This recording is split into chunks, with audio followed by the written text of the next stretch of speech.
Tinawagan ni Chang Susan si Annalyn para kamustahin ito at alamin kung nagkita na ba sila ng tatay niya.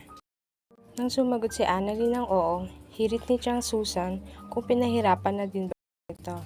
Sumagot naman si Annalyn na wala namang ganon. Kinausap ni Giselle si Dr. Carlos ng masinsinan dahil napapansin niyang iba ang kilos nito. Tinanong niya ito kung may tinatago ba ito kay Lynette.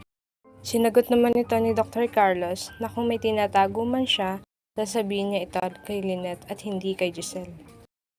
Humingi ng paumanhin si Annalyn kay Dr. Tanyag na tila nanlalambing. Tinanggap naman ni RJ ang apology sa kanya ni Annalyn.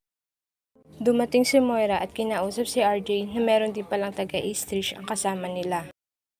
Agad naman sumagot si RJ na wala roon si Lynette. Pero ang hinala naman ni Moira kung hindi si Lynette ay si Annalyn ang pwedeng naroon.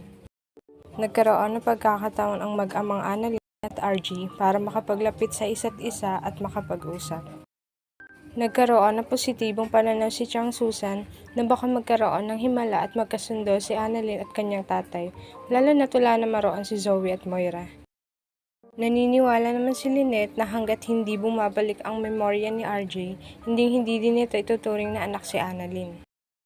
May lumapit kay Dr. RJ na nag-donate ng dugo at nangihingi ng tulong dahil hanggang ngayon hindi pa rin tumitigil ang pagdurugo. Agad tumayo si Annalyn para kumuha ng gagamitin dahil alam niyang di pa naaalala ng tatay niya ang gagawin sa ganitong sitwasyon.